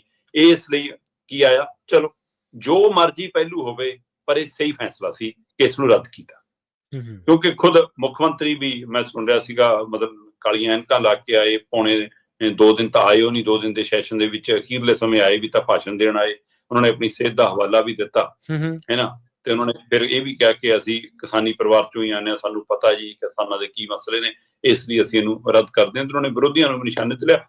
ਵੈਸੇ ਤਾਂ 2 ਦਿਨ ਸੈਸ਼ਨ ਘੱਟ ਚੱਲਿਆ, ਤਾਨੇ ਮੈਨੇ ਵੱਧ ਚੱਲੇ, ਬਿਲਕੁਲ ਤੰਜ ਜੰਗ ਵੱਧ ਚੱਲੇ, ਤੇ ਇਸ ਸਾਰੀ ਪ੍ਰਕਿਰਿਆ ਦੇ ਵਿੱਚ ਜਿਹੜਾ ਇੱਕ ਚੰਗਾ ਕੰਮ ਹੋਇਆ ਉਹ ਇਹੀ ਸੀਗਾ ਕਿ ਖੇਤੀ ਖਰੜਾ ਸਰਬਸੰਮਤੀ ਨਾਲ ਰੱਦ ਕੀਤਾ ਪੰਜਾਬ ਨੇ, ਔਰ ਇਹ ਜ਼ਰੂਰੀ ਸੀਗਾ ਜੀ ਕਿ ਤੁਸੀਂ ਚਿੱਠੀ ਪੱਤਰੀ ਰੱਦ ਕਰਨ ਦੀ ਬਜਾਏ ਜਦੋਂ ਹੁਣ ਵਿਧਾਨ ਸਭਾ ਦੀ ਮੋਹਰ ਲੱਗ ਕੇ ਜਾਂਦਾ ਤਾਂ ਉਹਦਾ ਅਸਰ ਜਾਂਦਾ ਕਿ ਸਾਰਾ ਸੂਬਾ ਇੱਕ ਸਰ ਖੜਾ। ਠੀਕ ਹੈ, ਬੀਜੇਪੀ ਵਾਲਾ ਇੱਕਾ ਦੁੱਕਾ ਐਮਐਲਏ ਜੇ ਪਰੇ ਵੀ ਕਰ ਦੋ, ਉਹਨਾਂ ਨੇ ਤਾਂ ਦਿੱਲੀ ਦੇ ਕਹੇ ਤੇ ਛਿੱਕ ਮਾਰਨੀ ਆ, ਉਹਨਾਂ ਨੇ ਪੰਜਾਬ ਦੇ ਮੁੱਦੇ ਥੋੜਾ ਸਮਝਣੇ ਆ, ਪਰ ਇੱਥੇ ਬਾਕੀ ਤਰ੍ਹਾਂ ਮਜਬੂਰੀ ਬਸ ਸੀ, ਚਾਹੇ ਉਹ ਲੋਕਾਂ ਦੇ ਡਰ ਚੋਂ ਸੀ, ਚਾਹੇ ਉਹ ਜਥੇਬੰਦੀਆਂ ਦੇ ਡਰ ਚੋਂ ਸੀ, ਕਿਤੇ ਨਾ ਕਿਤੇ ਇਸ ਮਸਲੇ ਤੇ ਸਰਬਸੰਮਤੀ ਹੋਈ ਤੇ ਸਰਬਸੰਮਤੀ ਨਾਲ ਰੱਦ ਹੋ ਗਿਆ। ਹਾਂ, ਉਹ ਤੋਂ ਬਿਨਾਂ ਕਿਹੜਾ ਮੁੱਦਾ ਜਿਹਨੂੰ ਤੁਸੀਂ ਗੰਭੀਰਤਾ ਨਾਲ ਵਿਚਾਰਿਆ? ਪ੍ਰਵੀਨ ਜੀ, 2 ਦਿਨ ਦਾ ਸੈਸ਼ਨ ਮਤਲਬ ਕਿ ਇਹ ਮਜ਼ਾਕ ਹੈ? ਸਹੀ ਹੈ ਜੀ, 2 ਦਿਨ ਤਾਂ 117 ਐਮਐਲਏ ਤੁਹਾਡਿਆਂ ਦੀ ਹਾਜ਼ਰੀ ਨਹੀਂ ਲੱਗਣੀ, ਉਹਨਾਂ ਨੂੰ ਤੁਸੀਂ 1 ਮਿੰਟ ਬੋਲਣ ਲਈ ਵੀ ਕੀ ਦਓਗੇ ਤਾਂ ਕੀ ਗੱਲ ਕਰਨਗੇ, ਜਦੋਂ ਕਿ ਪੰਜਾਬ ਦੇ ਮੂਹਰੇ ਇੰਨੀਆਂ ਚੁਣੌਤੀਆਂ ਖੜੀਆਂ, ਚਾਹੇ ਉਹ ਨਸ਼ੇ ਵਾਲੀ ਹੈ, ਚਾਹੇ ਬੇਰੁਜ਼ਗਾਰੀ ਵਾਲੀ ਹੈ, ਚਾਹੇ ਉਹ ਪਾਣੀ ਵਾਲਾ ਮਸਲਾ, ਟ੍ਰਿਬਿਊਨਲ ਆ ਗਿਆ ਜੀ ਉਹਨਾਂ ਦਾ, ਉਹ ਕੀ ਕਰ ਗਿਆ ਜੀ, ਹੈ ਨਾ, ਇਹ ਸਾਰੇ ਕਿੰਨੇ ਸਵਾਲ ਖੜੇ ਨੇ। ਸਿੱਖਿਆ ਨੀਤੀ ਕਿੱਡਾ ਵੱਡਾ ਮਸਲਾ ਖੜਾ ਹੈ ਨਾ, ਮਾਈਨਿੰਗ ਤੇ ਸ਼ਰਾਬ ਵਾਲਾ ਮਸਲਾ ਤੁਹਾਡੇ ਮੂਹਰੇ ਅਜੇ ਵੀ ਚੁਣੌਤੀ ਬਣ ਕੇ ਖੜਾ ਹੈ। ਇਹ ਸਾਰੇ ਮਸਲਿਆਂ ਦੇ ਉੱਤੇ ਗੰਭੀਰ ਮੰਥਨ ਦੇ ਲਈ ਤੁਹਾਨੂੰ ਦਿਨ, ਤੇ ਤੁਸੀਂ ਤਾਂ ਉਹ ਸੀ ਜਿਹੜੇ ਕਹਿੰਦੇ ਸੀਗੇ ਕਿ ਸੈਸ਼ਨ 90 ਦਿਨ ਚੱਲਣ ਲਈ ਅਸੀਂ ਸਹਿਮਤ ਹਾਂ ਜੀ, ਤੇ ਜੀ ਆਹ ਸ਼ੁੱਕਰਵਾਰ ਨੂੰ ਰੱਖ ਕੇ ਜੀ ਮੰਗਲਵਾਰ ਨੂੰ ਖਤਮ ਕਰਕੇ ਤੁਰ ਜਾਂਦੇ ਨੇ, ਸ਼ਨੀ ਐਤਵਾਰ ਛੁੱਟੀ ਆ ਗਈ ਜੀ, ਤੇ ਆਪ ਤੁਸੀਂ ਉਹਨਾਂ ਤੋਂ ਵੀ ਰਿਕਾਰਡ ਤੋੜ ਕੇ 2 ਦਿਨਾਂ ਦਾ ਸੈਸ਼ਨ, ਤੇ 2 ਦਿਨਾਂ ਚੋਂ ਪੌਣੇ 2 ਦਿਨ ਮੁੱਖ ਮੰਤਰੀ ਸਾਹਿਬ ਗੈਰ ਹਾਜ਼ਰ ਨੇ ਤੇ ਕਹਿੰਦੇ ਜੀ ਮੇਰੀ ਸਿਹਤ ਠੀਕ ਨਹੀਂ। ਪਰ ਮੈਂ ਇਹ ਸਮਝਣ ਦੀ ਕੋਸ਼ਿਸ਼ ਕਰਦਾ ਰਿਹਾ ਕਿ ਵੀ ਕੀ ਪੰਜਾਬ ਦੀ ਵਿਧਾਨ ਸਭਾ 'ਚ 2 ਮੁੱਖ ਮੰਤਰੀ ਨੇ ਜੀ? ਪ੍ਰਵੀਨ ਜੀ, ਜੇ ਮੁੱਖ ਮੰਤਰੀ ਗੈਰ ਹਾਜ਼ਰ ਹੋਵੇ ਤਾਂ ਤੈਅ ਹੁੰਦਾ ਕਿ ਕੈਬਨਿਟ ਮੰਤਰੀ ਉਹਨਾਂ ਦੀ ਗੈਰ ਹਾਜ਼ਰੀ ਦੇ ਵਿੱਚ ਕਾਰਵਾਈ ਚਲਾਊਗਾ। ਕੀ ਉਹ ਅਧਿਕਾਰ ਹੁਣ ਅਚਾਨਕ ਕਮਲ ਅਰੋੜੇ ਨੂੰ ਮਿਲ ਗਿਆ? ਹੁਣ ਤੱਕ ਜੇਕਰ ਆਪਾਂ ਦੇਖੀਏ ਤਾਂ ਹਰਪਾਲ ਚੀਮਾ ਬਣਦੇ ਨੇ ਸੀਨੀਅਰਟੀ ਦੇ ਵਾਈਜ਼, ਮੰਤਰਾ ਲਾਉਣਾ ਕੋੜਾ ਤੇ ਉਹ ਪ੍ਰਮੁੱਖ ਨੇ, ਤੇ ਉਹ ਸਾਰਾ ਕੁਝ ਵੈਸੇ ਵੀ ਮੈਂ ਦੇਖਦਾ ਰਿਹਾ ਕਿ ਕੈਬਨਿਟ ਦੀ ਬੈਠਕ ਤੋਂ ਬਾਅਦ ਵੀ ਜਾਂ ਬਾਕੀ ਸਾਰਾ ਕੁਝ ਵੀ ਉਹੀ ਆ ਕੇ ਪ੍ਰੈਸ ਕਾਨਫਰੰਸ ਕਰਦੇ ਹੁੰਦੇ ਸੀ, ਸਾਰਾ ਕੁਝ ਉਹੀ ਆ ਕੇ ਜਾਣਕਾਰੀ ਦਿੰਦੇ ਸੀ। ਪਰ ਹੁਣ ਇਸ ਵਾਰ ਬਦਲਿਆ ਨਜ਼ਰ ਆਇਆ, ਮੁੱਖ ਮੰਤਰੀ ਦੀ ਗੈਰ ਹਾਜ਼ਰੀ 'ਚ ਹਰ ਗੱਲ ਦਾ ਜਵਾਬ, ਹਰ ਸਵਾਲ ਦਾ ਜਵਾਬ ਮੂਹਰੇ ਹੋ ਕੇ ਅਮਰ ਅਰੋੜਾ ਦੇ ਰਹੇ ਸੀ। ਮੈਂ ਦੱਸਦਾ, ਐਂ ਕਰੋ, ਆਪਣੇ ਮੰਤਰੀਆਂ ਨੂੰ ਵੀ ਹੁਕਮ ਦੇ ਰਹੇ ਸੀ। ਕੀ ਪਾਰਟੀ ਦਾ ਪ੍ਰਧਾਨ ਵਿਧਾਨ ਸਭਾ 'ਚ ਵੀ ਮੁਖੀ ਬਣ ਜਾਂਦਾ? ਹਾਂ, ਸਹੀ ਗੱਲ ਹੈ, ਬਿਲਕੁਲ ਸਹੀ। ਇਹ ਕਿਵੇਂ, ਇਹ ਕਿੱਥੋਂ ਆਇਆ? ਕੀ ਇਹ ਦਿੱਲੀ ਤੋਂ ਦਿੱਤਾ ਹੋਇਆ ਥਾਪੜਾ ਹੈ, ਦਿੱਲੀ ਤੋਂ ਦਿੱਤਾ ਹੋਇਆ ਆਸ਼ੀਰਵਾਦ ਹੈ? ਕੀ ਇਹ ਤੈਅ ਸੀਗਾ ਕਿ ਭਗਵੰਤ ਮਾਨ ਦੀ ਬਜਾਏ ਇਸ ਨੂੰ ਉਭਾਰਿਆ ਜਾਵੇ? ਇਹਦੇ ਕੀ ਅਰਥ ਨੇ ਰਾਜਨੀਤਿਕ? ਇਹ ਆਉਣ ਵਾਲਾ ਵਕਤ ਸ਼ਾਇਦ ਸਪਸ਼ਟ ਕਰੇ, ਪਰ ਅੰਦਰ ਇੱਕ ਸਮੇਂ 'ਚ 2 ਮੁੱਖ ਮੰਤਰੀ ਵੀ ਕੰਮ ਕਰਦੇ ਨਜ਼ਰ ਆਏ। ਹਾਂ, ਭਗਵੰਤ ਮਾਨ ਹੋਰਾਂ ਨੇ ਕਈ ਮਸਲਿਆਂ ਦੇ ਸਪਸ਼ਟ ਜਵਾਬ ਦੇਣ ਦੀ ਬਜਾਏ ਉਹੀ ਵਿਅੰਗਮਈ ਤਰੀਕਾ, ਉਹੀ ਅੰਦਾਜ਼, ਤੇ ਉਧਰੋਂ ਵੀ ਉਹੀ ਜਿਹੀ ਕੰਮ ਪ੍ਰਤਾਪ ਬਾਜਵੇ ਹੋਰਾਂ ਦਾ, ਤਾਨੇ ਮਿਹਣੇ, ਮਤਲਬ ਕਿ ਸਰੀਕਿਆਂ ਵਾਂਗ ਆਏ ਲੜਾਈਆਂ ਉਹ ਜ਼ਰੂਰ ਹੋਈਆਂ, ਪਰ ਪੰਜਾਬ ਦੇ ਮੁੱਦੇ ਤੇ ਕਿਤੇ ਗੰਭੀਰ ਚਰਚਾ ਨਹੀਂ ਕੋਈ ਹੋਈ। ਕਈ ਸਵਾਲ ਉੱਥੇ ਉੱਭਰੇ, ਲਾਅ ਐਂਡ ਆਰਡਰ ਦਾ ਮਸਲਾ ਉੱਭਰਿਆ ਉੱਥੇ, ਕੇਂਦਰੀ ਦਖਲ ਦਾ ਮਸਲਾ ਉੱਭਰਿਆ ਉੱਥੇ, ਹੈ ਨਾ, ਬੱਚਿਆਂ ਵਾਲੇ, ਨੌਜਵਾਨਾਂ ਵਾਲੇ, ਬੇਰੁਜ਼ਗਾਰੀ ਵਾਲੇ ਮਸਲੇ ਉੱਭਰੇ ਉੱਥੇ, ਪਰ ਉਹਦੇ ਤੇ ਚਰਚਾ ਦਾ ਤਾਂ ਹੋਵੇ ਜੇ ਤੁਹਾਡੇ ਕੋਲ ਸਮਾਂ ਹੋਵੇ। ਸਹੀ ਹੈ ਜੀ।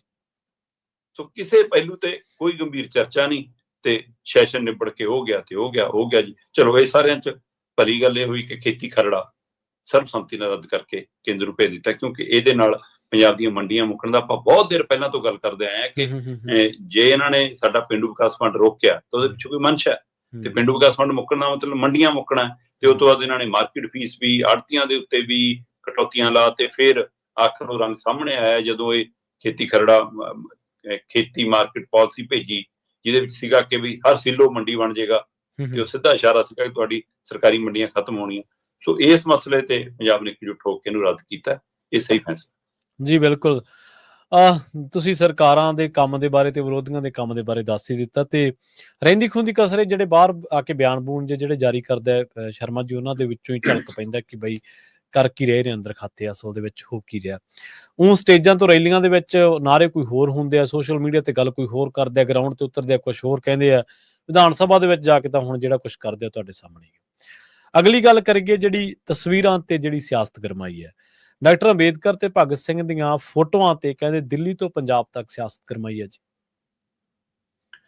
ਪ੍ਰਵੀਨ ਜੀ, ਦਿੱਲੀ ਵਿਧਾਨ ਸਭਾ ਦਾ ਵੀ ਸੈਸ਼ਨ ਚੱਲ ਰਿਹਾ, ਪੰਜਾਬ ਦੀ ਵਿਧਾਨ ਸਭਾ ਦਾ ਸੈਸ਼ਨ ਵੀ ਚੱਲ ਰਿਹਾ ਜੀ। ਦਿੱਲੀ ਦੇ ਵਿੱਚ ਆਮ ਆਦਮੀ ਪਾਰਟੀ ਦੇ ਵਿਰੋਧੀ ਧਿਰ ਦੇ ਇਹਨਾਂ ਸਾਰੇ ਲੀਡਰ ਸਣੇ, ਆਤਸ਼ੀ ਸਣੇ, ਉਹਨਾਂ ਨੂੰ ਸਸਪੈਂਡ ਵੀ ਕੀਤਾ ਗਿਆ, ਬਾਹਰ ਵੀ ਕੀਤਾ ਗਿਆ। ਉਹ ਕਹਿੰਦੀ ਜੀ ਸਾਨੂੰ ਤਾਂ ਬਾਹਰ ਕੀਤਾ ਸੀ, ਅੰਬੇਦਕਰ ਤੇ ਭਗਤ ਸਿੰਘ ਦੇ ਨਾਅਰੇ ਲਾ ਰਹੇ ਸੀ ਜੀ। ਉਹ ਕਹਿੰਦੇ ਜੀ ਇਹ ਕੈਗ ਦੀ ਰਿਪੋਰਟ ਤੇ ਚਰਚਾ ਨਹੀਂ ਕਰ ਰਹੇ ਸੀ, ਕੈਗ ਦੀ ਰਿਪੋਰਟ 'ਚ ਇਹਨਾਂ ਦੇ ਕੱਪੜੇ ਸਾਹਮਣੇ ਆ ਰਹੇ ਨੇ, ਇਹਨਾਂ ਨੇ ਘਾਟਾ ਕਿੰਨਾ ਪਵਾਤਾ ਉਹਨੂੰ ਪੇਸ਼ ਨਹੀਂ ਕਰਦੇ ਸੀ।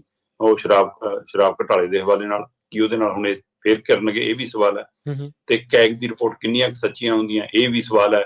ਇਹ ਤਾਂ ਖਾਸ ਕਰਕੇ ਮਨਮੋਹਨ ਸਿੰਘ ਦੀ ਸਰਕਾਰ ਦੇ ਸਮੇਂ ਤੋਂ ਸਮਝਣ ਦੀ ਲੋੜ ਹੈ ਕਿ ਉਸ ਸਮੇਂ ਜਿੰਨੇ ਘੁਟਾਲਿਆਂ ਦਾ ਜ਼ਿਕਰ ਕੀਤਾ, ਬਾਅਦ ਚੋਂ ਬੀਜੇਪੀ ਦੀ ਸਰਕਾਰ ਆਉਣ ਤੋਂ ਬਾਅਦ ਸਜ਼ਾ ਕਿਸੇ ਇੱਕ ਨੂੰ ਵੀ ਨਹੀਂ ਦਵਾ ਸਕੇ ਉਹ ਜੀ। ਸਹੀ ਹੈ। ਸੋ ਇਸ ਲਈ ਇਹ ਕਿੰਨੇ ਹੀ ਸਵਾਲ ਚੱਲਦੇ ਰਹਿੰਦੇ ਨੇ, ਪਰ ਰਾਜਨੀਤੀ ਆਪਣੇ ਢੰਗ ਨਾਲ ਚੱਲਦੀ ਹੈ ਤੇ ਉਹਦੇ ਵਿੱਚੋਂ ਇਹ ਢੰਗ ਵੀ ਆਇਆ। ਪਰ ਜਿੱਥੋਂ ਤੱਕ ਤਸਵੀਰਾਂ ਦਾ ਮਾਮਲਾ ਹੈ, ਇਹਨੂੰ ਬਹੁਤ ਗੰਭੀਰਤਾ ਨਾਲ ਸਮਝਣ ਦੀ ਲੋੜ ਹੈ ਜੀ। ਪਹਿਲੀ ਨਜ਼ਰੇ ਕੀ ਲੱਗਦਾ ਕਿ ਆਤਸ਼ੀ ਨੇ ਮੁੱਦਾ ਖੜਾ ਕੀਤਾ ਕਿ ਵੀ ਸੀਐਮ ਦੇ ਦਫ਼ਤਰ ਦੇ ਵਿੱਚ ਡਾਕਟਰ ਭੀਮ ਰਾਓ ਅੰਬੇਦਕਰ ਜੀ ਦੀ ਔਰ ਸ਼ਹੀਦ ਆਜ਼ਮ ਭਗਤ ਸਿੰਘ ਦੀਆਂ ਫੋਟੋਆਂ ਸੀਗੀਆਂ, ਉਹਨਾਂ ਨੂੰ ਹਟਾ ਕੇ ਇਹਨਾਂ ਨੇ ਰਾਸ਼ਟਰਪਤੀ ਦੀ ਫੋਟੋ ਲਾਤੀ, ਪ੍ਰਧਾਨ ਮੰਤਰੀ ਦੀ ਫੋਟੋ ਲਾਤੀ ਤੇ ਮਹਾਤਮਾ ਗਾਂਧੀ ਦੀ ਫੋਟੋ ਲਾਤੀ ਜੀ, ਉਹ ਹਟਾਤੀਆਂ ਜੀ, ਹੈ ਨਾ।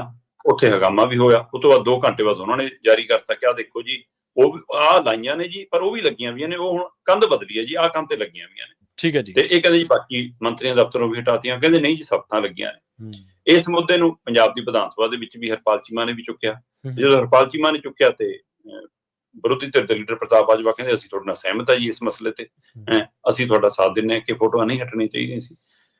ਪਰ ਮੈਂ ਜਿਸ ਪਹਿਲੂ ਨੂੰ ਸਮਝਣ ਦੀ ਕੋਸ਼ਿਸ਼ ਕਰ ਰਿਹਾ ਸੀਗਾ, ਪ੍ਰਵੀਨ ਜੀ, ਆਤਸ਼ੀ ਬੋਲਦਿਆਂ ਹੋਇਆ ਕਹਿ ਰਹੀ ਸੀ ਕਿ ਭਗਤ ਸਿੰਘ ਦੀ ਫੋਟੋ ਇਸ ਲਈ ਹਟਾਈ ਕਿ ਇਹਨਾਂ ਦਾ ਜੀ ਸਿੱਖ ਵਿਰੋਧੀ ਚਿਹਰਾ ਬੇਨਕਾਬ ਹੋ ਗਿਆ। ਬਾਬਾ ਸਾਹਿਬ ਭੀਮ ਰਾਓ ਅੰਬੇਦਕਰ ਦੀ ਫੋਟੋ ਤਾਂ ਹਟਾਈ ਕਿ ਦਲਿਤ ਵਿਰੋਧੀ ਨੇ ਜੀ। ਮਤਲਬ ਕਿਤੇ ਵੀ ਉਹਨੇ ਇਹ ਗੱਲ ਨਹੀਂ ਆਖੀ ਕਿ ਸਾਡੇ ਅੰਬੇਦਕਰ ਸਾਹਿਬ ਦੀ ਫੋਟੋ ਹਟਾਤੀ।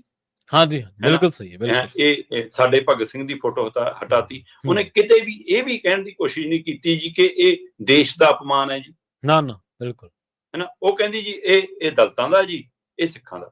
ਕਮਾਲ ਦੀ ਗੱਲ, ਸ਼ਹੀਦ ਵੀ ਮੰਨ ਲਏ ਤੁਸੀਂ। ਭਗਤ ਸਿੰਘ ਨੇ ਇਕੱਲੇ ਸਿੱਖਾਂ ਲਈ ਨਹੀਂ ਲੜਾਈ ਲੜੀ, ਆਜ਼ਾਦੀ ਦੀ ਲੜਾਈ, ਬਿਲਕੁਲ ਸਹੀ, ਜਾਂ ਇਕੱਲੇ ਪੰਜਾਬੀਆਂ ਲਈ ਨਹੀਂ ਲੜੀ, ਉਹਨੇ ਪੂਰੇ ਮੁਲਕ ਲਈ ਲੜੀ। ਹਾਂ, ਜੇਕਰ ਤੁਸੀਂ ਉਵੇਂ ਧਾਰਮਿਕ ਐਂਗਲ ਤੋਂ ਜਾਓਗੇ ਤਾਂ ਇੱਥੇ ਤਾਂ ਸਿੱਖੀ ਔਰ ਭਗਤ ਸਿੰਘ ਨੂੰ ਲੈ ਕੇ ਕਾਫੀ ਖਿੱਚੋਤਾਣ, ਬਹੁਤ ਵੱਡੀ ਡਿਬੇਟ ਹੈ, ਸਿੱਖ ਹੈਗਾ ਵੀ ਹੈ ਜਾਂ ਨਹੀਂ ਹੈ ਉਹ, ਹੈ ਨਾ। ਇਹ ਇੱਕ ਵੱਖਰਾ ਮਸਲਾ। ਪਰ ਤੁਹਾਨੂੰ ਉਹਦੇ ਪੱਗ ਦੇ ਨਾਤੇ ਤੁਹਾਨੂੰ ਲੱਗਦਾ ਕਿ ਇਹਦੇ ਨਾਲ ਸਿੱਖ ਭਾਈਚਾਰਾ ਟਾਰਗੇਟ ਹੁੰਦਾ, ਇਸ ਲਈ ਅਸੀਂ ਉਹ ਬੋਲੀ ਬੋਲੀਏ। ਤੇ ਦੂਸਰੇ ਪਾਸੇ ਅੰਬੇਦਕਰ ਸਾਹਿਬ ਨੇ ਸੰਵਿਧਾਨ ਇਕੱਲੇ ਕਿਸੇ ਆਪਣੇ ਭਾਈਚਾਰੇ ਦੀ ਗਲੀ ਮੁਹੱਲੇ ਲਈ ਥੋੜਾ ਲਿਖਿਆ ਸੀ, ਉਹ ਪੂਰੇ ਮੁਲਕ ਲਈ ਹੈ। ਤੇ ਉਹਦੇ ਹੱਕ ਹਕੂਕਾਂ ਨਾਲੇ ਤੁਸੀਂ ਇਹਨਾਂ ਕੁਰਸੀਆਂ ਤੇ ਬੈਠੇ ਹੋ, ਹਾਂਜੀ, ਤੇ ਪਰ ਤੁਸੀਂ ਉਹਨਾਂ ਨੂੰ ਸਿਰਫ ਦਲਿਤ ਭਾਈਚਾਰਾ ਨਾਲ। ਹੁਣ ਮੈਂ ਇਹ ਚੋਂ ਮਨਸ਼ਾ ਸਮਝ ਰਿਹਾ ਕਿ ਜੇ ਤੁਸੀਂ ਬੀਜੇਪੀ ਨੂੰ ਕਹਿ ਰਹੇ ਹੋ ਕਿ ਉਹਦੇ ਅੰਦਰ ਕੋਈ ਨਫ਼ਰਤ ਹੈ ਤਾਂ ਉਹਨੇ ਫੋਟੋਆਂ ਪਰੇ ਕਰਤੀਆਂ ਤੇ ਬਾਅਦ ਚ ਮਜਬੂਰੀ ਵਸ ਲਾ ਲਈਆਂ। ਤੇ ਜਿੱਦਾਂ ਤੁਸੀਂ ਫੋਟੋਆਂ ਲਾਈਆਂ ਸੀ, ਤੁਸੀਂ ਅੰਬੇਦਕਰ ਸਾਹਿਬ ਦੀ ਦੇਣ ਕਰਕੇ ਲਾਈਆਂ ਸੀ, ਤੁਸੀਂ ਭਗਤ ਸਿੰਘ ਦੀ ਕੁਰਬਾਨੀ ਕਰਕੇ ਲਾਈਆਂ ਸੀ, ਜਾਂ ਇਸ ਲਈ ਲਾਈਆਂ ਸੀ ਤੁਸੀਂ ਜਿਹੜੀ ਅੱਜ ਮਨਸ਼ਾ ਬਿਆਨ ਕਰ ਰਹੇ ਹੋ ਕਿ ਇਹ ਜੀ ਦਲਿਤ ਭਾਈਚਾਰੇ ਦਾ, ਇਹਦਾ ਤੁਸੀਂ ਦਲਿਤ ਭਾਈਚਾਰੇ ਨਾਲ ਲਿਆਉਣ ਲਈ ਲਾਈਆਂ? ਜੀ ਜੀ, ਤੁਸੀਂ ਸਿੱਖੀ ਨੂੰ ਦਿਖਾਉਣ ਲਈ ਲਾਈਆਂ। ਫਿਰ ਤੁਹਾਡੀ ਮਨਸ਼ਾ ਵੀ ਵੋਟ ਬੈਂਕ ਦੀ ਸੀ ਨਾ, ਉਹਨਾਂ ਦੇ ਕਾਰਜ ਦੀ ਮਹਾਨਤਾ ਲਈ ਤਾਂ ਤੁਸੀਂ ਫੋਟੋ ਲਾਈਆਂ ਨਾ, ਤਾਂ ਹੀ ਤੁਸੀਂ ਅੱਜ ਇਹ ਤੁਸੀਂ ਅਪਣਾਉਣੇ ਹੋ। ਨਹੀਂ, ਤੁਸੀਂ ਇਹ ਕਹਿੰਦੇ ਕਿ ਦੇਸ਼ ਦਾ ਅਪਮਾਨ ਹੋਇਆ ਤਾਂ ਇਹ ਮਨਸ਼ਾ ਨੂੰ ਵੀ ਕਿਤੇ ਨਾ ਕਿਤੇ ਸਮਝਣ ਦੀ ਲੋੜ ਹੈ ਕਿ ਤੁਸੀਂ ਕਿਹੋ ਜਿਹੀ ਓਛੀ ਰਾਜਨੀਤੀ ਕਰਦੇ ਹੋ, ਇਹੋ ਜਿਹੀ ਘਟੀਆ ਰਾਜਨੀਤੀ ਕਰਦੇ ਹੋ। ਹੁਣ ਕੁਝ ਧਿਰਾਂ ਇਹ ਵੀ ਸਵਾਲ ਕਰਦੀਆਂ ਕਿ ਭਾਈ ਜਦੋਂ ਤੁਸੀਂ ਇਹ ਫੋਟੋਆਂ ਲਾਈਆਂ ਤਾਂ ਉੱਥੇ ਪਹਿਲਾਂ ਕਿਸੇ ਦੀਆਂ ਲੱਗੀਆਂ ਹੋਣਗੀਆਂ, ਤੁਸੀਂ ਉਹ ਵੀ ਤਾਂ ਕੋਈ ਹਟਾਈਆਂ। ਪੰਜਾਬ 'ਚ ਮਹਾਰਾਜਾ ਰਣਜੀਤ ਸਿੰਘ ਦੀ ਫੋਟੋ ਨੂੰ ਲੈ ਕੇ ਵੀ ਸਵਾਲ ਉੱਠ ਗਏ, ਹਾਂਜੀ ਉੱਠਦੇ ਰਹੇ, ਬਿਲਕੁਲ। ਇਸ ਲਈ ਇਹ ਸਾਰਾ ਪਹਿਲੂ ਕਿਤੇ ਨਾ ਕਿਤੇ ਹਲਕੇ ਪੱਧਰ ਦੀ ਲੋਕ ਮੁੱਦਿਆਂ ਤੋਂ ਪਰੇ ਜਾ ਕੇ ਦੀ ਰਾਜਨੀਤੀ ਦਾ ਇੱਕ ਪ੍ਰਗਟਾਵਾ ਹੈ। ਜਦੋਂ ਤੁਸੀਂ ਧਰਮ ਜਾਤ ਤੇ ਖੇਡਣ ਦੀ ਕੋਸ਼ਿਸ਼ ਕਰਦੇ ਹੋ, ਔਰ ਤੁਸੀਂ ਜੇ ਅੰਬੇਦਕਰ ਸਾਹਿਬ ਨੂੰ ਵੀ ਨਹੀਂ ਅਜੇ ਤੱਕ ਆਪ ਵੀ ਅਪਣਾ ਸਕੇ, ਦੂਸਰਿਆਂ ਤੋਂ ਤੁਸੀਂ ਉਮੀਦ ਕਰਦੇ ਹੋ, ਤੁਸੀਂ ਵੀ ਤਾਂ ਉਹੀ ਜਿਹੇ ਰੰਗ ਖੇਡ ਰਹੇ ਹੋ ਨਾ, ਉਹਨਾਂ ਨੂੰ ਦਲਿਤ ਭਾਈਚਾਰੇ ਦਾ ਹੀ ਦੱਸ ਰਹੇ ਹੋ, ਤੁਸੀਂ ਆਪਣਾ ਨਹੀਂ ਦੱਸ ਰਹੇ ਅਜੇ ਵੀ। ਸੋ ਇੱਥੋਂ ਇਹ ਮਨਸ਼ਾ ਸਮਝਣ ਦੀ ਲੋੜ ਹੈ ਕਿ ਇਹ ਰਾਜਨੀਤਿਕ ਲੋਕ ਅਜੇ ਵੀ ਕਿਹੋ ਜਿਹੀ ਮਾਨਸਿਕਤਾ ਦੇ ਮਾਲਕ ਨੇ ਤੇ ਉਹਦੇ ਉੱਤੇ ਰਾਜਨੀਤੀ ਹੈ। ਉਹ ਰਾਜਨੀਤੀ ਦੇ ਵਿੱਚੋਂ ਪੰਜਾਬ ਦਾ, ਦਿੱਲੀ ਦਾ, ਆਵਾਮ ਦਾ ਕਿਹੜਾ ਭਲਾ ਹੋਣਾ ਇਹ ਦੱਸ ਦਿਓ। ਸਿਰਫ ਤੇ ਸਿਰਫ ਇਹ ਵੋਟ ਬੈਂਕ ਪੱਕਿਆਂ ਕਰਨ ਦੀ ਕੋਸ਼ਿਸ਼ ਹੈ ਕਿ ਸ਼ਾਇਦ ਇਹਦੇ ਨਾਲੇ ਕੁਝ ਚਿਰਾਂ ਸਾਡੇ ਨਾਲ ਪੱਕੀਆਂ ਆ ਜਾਣ ਤੇ ਸਾਡੀ ਵੋਟ ਬੈਂਕ ਬਚੀ ਰਹੇ। ਜੇਕਰ ਉਹਨਾਂ ਦੀ ਵਿਚਾਰਧਾਰਾਵਾਂ ਤੇ ਸਿਆਸਤ ਕਰਨੀ ਹੁੰਦੀ ਤਾਂ ਇਹ ਕਿੱਥੋਂ ਕਰ ਲੈਂਦੇ? ਜੇਕਰ ਉਸ ਵਿਚਾਰ ਦੇ ਆਧਾਰ ਤੇ ਡਿਬੇਟ ਕਰਨੀ ਹੁੰਦੀ, ਜਿਹੜੇ ਲੋਕਾਂ ਤੋਂ ਉਹਨਾਂ ਦੀ ਤਸਵੀਰ ਤੱਕ ਹਟਾਉਣ ਦੇ ਮਾਮਲੇ ਤੇ ਇੱਕ ਵਧੀਆ ਸੰਤੁਲਿਤ ਜਿਹੜੀ ਬਿਆਨਬਾਜ਼ੀ ਉਹ ਨਹੀਂ ਕਰ ਸਕਦੇ, ਤੇ ਕੀ ਉਹ ਵਿਚਾਰਧਾਰਾ ਦੀ ਸਿਆਸਤ ਕਰ ਸਕਦੇ? ਅਪਣਾ ਸਕਦੇ ਆ। ਉਹਨਾਂ ਦੇ ਵੱਸ ਦਾ ਰੋਗ ਹੀ ਨਹੀਂਗਾ। ਉਹ ਮਾਨਸਿਕ ਤੌਰ ਤੇ ਇੰਨੇ ਕੁ ਹੋਸ਼ੇਪਣ ਦੇ ਉੱਤੇ ਆ ਉਤਰੇ ਨੇ ਕਿ ਜਦੋਂ ਕਿ ਆਪਣੇ ਤਰਕ ਦੇ ਵਿੱਚ ਵੀ ਕੋਈ ਗੱਲ ਕਰਦੇ ਨੇ, ਆਪਣੇ ਪੱਖ ਦੀ ਆਪਣੀ ਗੱਲ ਵੀ ਰੱਖਦੇ ਨੇ, ਤਾਂ ਉਹ ਉਸ ਗੱਲ ਦੇ ਵਿੱਚ ਵੀ ਵਜ਼ਨ ਨਹੀਂ ਰਿਹਾ। ਇੱਕ ਪਰਸੇ ਉੱਥੇ ਮੈਂ ਆਰਟੀਕਲ ਇੱਕ ਦੇਖਿਆ, ਉਹ ਕਹਿੰਦੇ ਕਿ ਜਿਹੜਾ ਬੀਜੇਪੀ ਤੇ ਇੱਕ ਹੋਰ ਤਰ੍ਹਾਂ ਦਾ ਹਿੰਦੂਤਵ ਦੇ ਉੱਤੇ ਜਿਹੜੀ ਰਾਜਨੀਤੀ ਕਰਦੀ ਹੈ, ਕਾਂਗਰਸ ਤੇ ਦੋਸ਼ ਲੱਗਦੇ ਸੀਗੇ ਕਿ ਇਹ ਸੌਫਟ ਹਿੰਦੂਤਵ ਦੇ ਉੱਤੇ ਚੱਲਦੀ ਹੈ, ਮਤਲਬ ਨਾ ਮੁਸਲਮਾਨਾਂ ਨੂੰ ਨਾਰਾਜ਼ ਕਰਦੀ ਹੈ, ਨਾ ਦਲਿਤਾਂ ਨੂੰ, ਤੇ ਸੌਫਟ ਹਿੰਦੂਤਵ ਲੈ ਕੇ ਚੱਲਦੀ ਹੈ। ਇਹਨਾਂ ਦੇ ਉੱਤੇ ਕਿਸੇ ਨੇ ਟਿੱਪਣੀ ਕੀਤੀ, ਸ਼ਰਮਾ ਜੀ, ਉਹ ਕਹਿੰਦੇ ਕਿ ਇਹ ਜਿਹੜੀ ਆ ਨਾ ਇਹ ਸੌਫਟ ਹਿੰਦੂਤਵ ਕਰਦੀ ਆ, ਇਹ ਇੱਕ ਹਾਰਡ ਪੋਲਰਿਜ਼ਮ ਦੇ ਵੱਲ ਨੂੰ ਵੱਧ ਰਹੀ ਹੈ ਵੀ ਜਿਹੜੀ ਆਮ ਆਦਮੀ ਪਾਰਟੀ ਹੈ। ਮਤਲਬ ਉਹਨਾਂ ਨੇ ਜੈ ਸ਼੍ਰੀ ਰਾਮ ਦਾ ਨਾਰਾ ਲੈ ਲਿਆ, ਇਹਨਾਂ ਨੇ ਸ਼੍ਰੀ ਹਨੂਮਾਨ ਭਗਵਾਨ ਨੂੰ ਅੱਗੇ ਲਿਆਂਦਾ। ਸੋ ਉਸ ਤਰ੍ਹਾਂ ਦਾ ਮਤਲਬ ਤਰੀਕਾਕਾਰ ਉਹੀ ਹੈ ਸਿਆਸਤ ਦਾ। ਇਸੇ ਕਰਕੇ ਜਦੋਂ ਤੁਸੀਂ ਇੱਕ ਉਸ ਧਿਰ ਵੱਲ ਨਹੀਂ ਜਾਂਦੇ ਹੋ ਜਿਨ੍ਹਾਂ ਦੀ ਹਾਰਡ ਕੋਰ ਆ, ਉਹ ਜਿਨ੍ਹਾਂ ਦੀ ਬੈਕਬੋਨ ਆ ਉਹ ਸਿਆਸਤ, ਜਦੋਂ ਤੁਸੀਂ ਕਾਪੀ ਕਰਦੇ ਹੋ ਨਾ ਉਹਨਾਂ ਚੀਜ਼ਾਂ ਨੂੰ, ਫਿਰ ਤੁਹਾਡੇ ਪੱਲੇ ਨਜ਼ਰ ਆਉਂਦਾ। ਤੁਸੀਂ ਸ਼ਾਹੀਨ ਬਾਗ ਵਾਲੇ ਮਸਲੇ ਤੇ ਬੋਲੇ ਨਹੀਂ, ਖੜੇ ਰਹੇ, ਤੁਹਾਡੇ ਦਿੱਲੀ 'ਚ ਅਸੀਂ ਧਰਨਾ, ਹਾਂਜੀ ਦਿੱਲੀ ਵਾਇਲੈਂਸ ਤੇ ਨਹੀਂ ਬੋਲੇਗੇ, 53 ਬੰਦੇ ਮਰ ਗਏ। ਹਾਂ, ਤੇ ਉਸ ਤੋਂ ਬਾਅਦ ਆ ਜਦੋਂ ਧਾਰਾ 370 ਹਟਾਈ, ਹਾਂਜੀ ਮੈਂ ਕਹਿੰਦਾ ਤੁਸੀਂ ਧਾਰਾ 370 ਤੇ ਨਹੀਂ ਬੋਲਣਾ ਸੀ, ਨਾ ਬੋਲੋ। ਜਦੋਂ ਸੂਬੇ ਦੇ 2 ਟੁਕੜੇ ਕੀਤੇ ਉਹਦੇ ਪਰ ਤਾਂ ਬੋਲਦੇ। ਹਾਂਜੀ, ਆਪਦੇ ਰਾਜਪਾਲ ਨਾਲ ਤੁਹਾਡਾ ਆਡਾ ਨਿੱਤ ਦਾ ਵੀ ਸਾਨੂੰ ਅਧਿਕਾਰ ਚਾਹੀਦੇ ਆ ਕਿਸੇ ਹੋਰ ਦੇ। ਹਾਂਜੀ, ਜਦੋਂ ਜੰਮੂ ਕਸ਼ਮੀਰ ਨੂੰ ਅੱਡ ਕੀਤਾ, ਲੇਹ ਲਦਾਖ ਦੀ ਜਨਤਾ ਤਾਂ ਹਿੰਦੂ ਹੈ, ਉਹ ਰੌਲਾ ਪਾ ਰਹੀ ਹੈ ਕਿ ਸਾਨੂੰ ਕਿਉਂ ਤੋੜਿਆ। ਹਾਂਜੀ ਬਿਲਕੁਲ, ਉਹ ਰੌਲਾ ਪਾ ਰਹੀ ਹੈ ਕਿ ਸਾਨੂੰ ਕਿਉਂ ਯੂਟੀ ਬਣਾਇਆ। ਠੀਕ ਹੈ, ਤੁਸੀਂ ਉਸ ਮਸਲੇ ਤੇ ਉੱਥੇ ਵੀ ਨਹੀਂ ਬੋਲੇ। ਤੁਹਾਨੂੰ ਇਹ ਡਰ ਲੱਗਦਾ ਸੀਗਾ ਕਿ ਹਾਂ ਤੇ ਜੰਮੂ ਕਸ਼ਮੀਰ ਦਾ ਮਤਲਬ ਇਹ ਨਾ ਹੋਵੇ ਕਿ ਹਾਂ ਸਾਨੂੰ ਐ ਲੱਗੇ ਅਸੀਂ ਮੁਸਲਮਾਨ ਪੱਖੀ, ਮਤਲਬ ਤੁਸੀਂ ਵੀ ਬੋਝ ਕੇ ਪੈਰ ਰੱਖਿਓ, ਤੁਸੀਂ ਲੋਕਾਂ ਦੀ ਰਾਜਨੀਤੀ ਨਹੀਂ ਕਰਦੇ। ਬਿਲਕੁਲ। ਅਗਲੀ ਗੱਲ ਦੇ ਵੱਲ ਵਧੀਆ ਸ਼ਰਮਾ ਜੀ, ਅਸੀਂ ਤਾਂ ਬੜਾ ਇਸ ਗੱਲ ਤੇ ਮਾਣ ਮਹਿਸੂਸ ਕਰਦੇ ਹਾਂ ਵੀ ਅਸੀਂ ਅਨਾਜ ਪੈਦਾ ਕਰਨ ਵਾਲੇ ਲੋਕ ਹਾਂ। ਅਨਾਜ, ਸਾਡੀ ਧਰਤੀ ਅਨਾਜ ਪੈਦਾ ਕਰਦੀ ਹੈ ਤੇ ਉਹ ਅਨਾਜ ਭੁੱਖਿਆਂ ਦੇ ਢਿੱਡ ਭਰਦਾ। ਪਰ ਹੁਣ ਖਬਰ ਕਹਿ ਰਹੀ ਹੈ ਕਿ ਪੰਜਾਬ ਦੀ ਕਣਕ ਖਾਣ ਕਰਕੇ ਲੋਕ ਗੰਜੇ ਹੋ ਰਹੇ ਆ। ਇਹ ਸੱਚਾਈ ਹੈ, ਤਲਖ ਸੱਚਾਈ ਹੈ, ਜਾਂ ਫਿਰ ਕੋਈ ਸਾਜ਼ਿਸ਼ ਹੈ ਜੀ ਪੰਜਾਬ ਦੇ ਨਾਲ?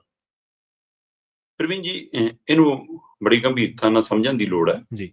ਇੱਕ ਰਿਪੋਰਟ ਹੈ, ਉਹ ਰਿਪੋਰਟ ਕਹਿੰਦੀ ਹੈ ਕਿ 1 ਮਹੀਨੇ ਦੇ ਅੰਦਰ ਅੰਦਰ ਹੀ 18 ਪਿੰਡਾਂ ਦੇ ਲੋਕ ਪੰਜਾਬ ਦੀ ਕਣਕ ਖਾ ਕੇ ਗੰਜੇ ਹੋ ਗਏ। ਠੀਕ ਹੈ ਜੀ। ਇੱਕਾ ਦੁੱਕਾ ਨਹੀਂ, ਬਕਾਇਦਾ ਤੌਰ ਤੇ ਅਧਿਕਾਰਤ ਮੈਡੀਕਲ ਰਿਪੋਰਟ ਹੈ ਜਿਹੜੀ ਮੇਰੇ ਮੂਹਰੇ ਪਈ ਹੈ। ਇਹ ਦੱਸਦੀ ਹੈ ਕਿ 18 ਪਿੰਡਾਂ ਦੇ 280 ਦੇ ਕਰੀਬ ਲੋਕ ਗੰਜੇ ਹੋ ਗਏ, ਕਿਉਂਕਿ ਉਹਨਾਂ ਨੇ ਪੰਜਾਬ ਤੋਂ ਲਿਆਂਦੀ ਕਣਕ ਖਾਧੀ ਸੀ। ਜਦੋਂ ਪੰਜਾਬ ਦੀ ਕਣਕ ਖਾਣੀ ਬੰਦ ਕਰਤੀ, ਉਸ ਤੋਂ ਬਾਅਦ ਉਹਨਾਂ 'ਚ ਸੁਧਾਰ ਹੋਣਾ ਸ਼ੁਰੂ ਹੋ ਗਿਆ। ਜੀ, ਹੁਣ ਪਹਿਲਾਂ ਤਾਂ ਇਹ ਰਿਪੋਰਟ ਨੂੰ ਮੈਂ ਸਾਂਝੀ ਕਰਦਾ, ਫਿਰ ਇਹਦੇ ਆਪਾਂ ਪੱਖਾਂ ਤੇ ਜਾਂਦੇ ਹਾਂ। ਜੀ, ਮਹਾਰਾਸ਼ਟਰ ਦੇ ਬੁਲਢਾਣਾ ਖੇਤਰ ਦੇ ਵਿੱਚ ਕਹਿੰਦੇ ਜੀ ਅਚਾਨਕ ਲੋਕਾਂ ਨੂੰ ਸਿਰ ਦਰਦ, ਬੁਖਾਰ ਹੈ ਨਾ, ਜਾਂ ਮਤਲਬ ਕਿ ਉਲਟੀਆਂ, ਲੂਜ਼ ਮੋਸ਼ਨ, ਫਿਰ ਗੰਜੇ ਹੋਣ ਦੀਆਂ ਖਬਰਾਂ ਲਗਾਤਾਰ ਆਉਣ ਲੱਗੀਆਂ। ਤੇ ਕਹਿੰਦੇ ਇੱਕ ਤੋਂ ਬਾਅਦ ਇੱਕ ਜਦੋਂ ਸੇਮ ਸਿਸਟਮ ਵਾਲੇ ਮਾਮਲੇ ਆਏ ਜੀ, ਕਹਿੰਦੇ ਇਨਕੋ ਜਾਂਚ ਸ਼ੁਰੂ ਕੀਤੀ ਤੇ ਪਤਾ ਲੱਗਿਆ ਜੀ ਕਿ ਉਹਨਾਂ ਦੀ ਬੋਡੀ ਦੇ ਵਿੱਚ ਸਲੇਨੀਅਮ ਬਹੁਤ ਜ਼ਿਆਦਾ ਪਾਇਆ ਜਾ ਰਿਹਾ। ਜੀ। ਸਲੇਨੀਅਮ ਮਤਲਬ ਕਿ ਮੈਡੀਕਲ ਟਰਮ ਦੇ ਵਿੱਚ ਕਿਹਾ ਜਾਂਦਾ ਕਿ ਇਹ ਬੰਦੇ ਦੀ ਪਾਚਨ ਸ਼ਕਤੀ ਲਈ ਜ਼ਰੂਰੀ ਹੁੰਦਾ, ਪਰ ਬਹੁਤ ਥੋੜੀ ਮਾਤਰਾ ਚਾਹੀਦੀ ਹੈ ਬੰਦੇ ਨੂੰ ਸਰੀਰ 'ਚ। ਠੀਕ ਹੈ, ਜੇ ਜ਼ਿਆਦਾ ਵੱਧ ਜਾਵੇ ਤਾਂ ਖਤਰਨਾਕ ਹੈ। ਹੁਣ ਕਹਿੰਦੇ ਜੀ ਸਲੇਨੀਅਮ ਬਹੁਤ ਜ਼ਿਆਦਾ ਪਾਇਆ ਗਿਆ, ਜਿਹਦੇ ਕਾਰਨ ਇਹ ਸਾਰੇ ਰੋਗ ਆ ਰਹੇ ਸੀ। ਤੇ ਜਦੋਂ ਇਹ ਜਾਂਚ ਕੀਤੀ ਕਿ ਉਹ ਖਾ ਪੀ ਰਹੇ ਨੇ, ਤਾਂ ਕਹਿੰਦੇ ਜੀ ਪਤਾ ਲੱਗਿਆ ਕਿ ਇਹ ਉਹ ਖੇਤਰ ਹੈ ਮਹਾਰਾਸ਼ਟਰ ਦਾ ਜਿੱਥੇ ਅਕਸਰ ਸੋਕਾ ਪਿਆ ਰਹਿੰਦਾ ਤੇ ਉਹਨਾਂ ਕੋਲ ਆਪਣੀ ਪੈਦਾਵਾਰ ਵਗੈਰਾ ਕੁਝ ਨਹੀਂ ਹੁੰਦੀ, ਤੇ ਉਹ ਰਾਸ਼ਨ ਵਾਲੀਆਂ ਦੁਕਾਨਾਂ ਤੋਂ ਹੀ, ਸਰਕਾਰੀ ਰਾਸ਼ਨ ਡਿਪੂਆਂ ਤੋਂ ਹੀ ਜਿਵੇਂ ਅਨਾਜ ਜਿਹੜਾ ਮਿਲਦਾ ਉਹ ਗਰੀਬੀ ਤਬਕੇ ਵਾਲੇ ਉਹ ਲੈ ਕੇ ਖਾਂਦੇ ਆ। ਤੇ ਜਦੋਂ ਕਹਿੰਦੇ ਉਹ ਜਾਂਚ ਕੀਤੀ ਤਾਂ ਉੱਥੇ ਜੀ ਜਿਹੜੀ ਕਣਕ ਆ ਰਹੀ ਸੀ ਉਹ ਪੰਜਾਬ ਤੇ ਹਰਿਆਣੇ ਵਾਲੀ ਆ ਰਹੀ ਸੀ।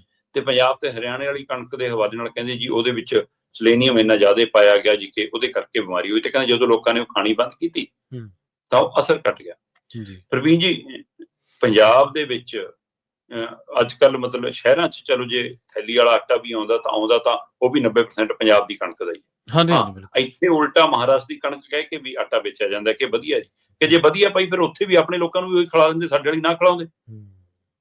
ਹੁਣ ਆਪਾਂ ਜਿਹੜੇ ਅਸੀਂ ਪਿੰਡਾਂ ਵਾਲੇ ਲੋਕ ਆਏ, ਅਸੀਂ ਆਪਣੇ ਪਿੰਡਾਂ ਤੋਂ ਜਿਵੇਂ ਕਣਕ ਆਪਾਂ ਖਰੀਦ ਕੇ ਆਪ ਘਰੇ ਧੋ ਕੇ ਸੁਕਾ ਲਈ ਜੀ, ਪਿਹਾ ਲਈ, ਜੋ ਪ੍ਰਕਿਰਿਆ ਚੱਲਦੀ ਆਪਣੇ ਤਾਂ।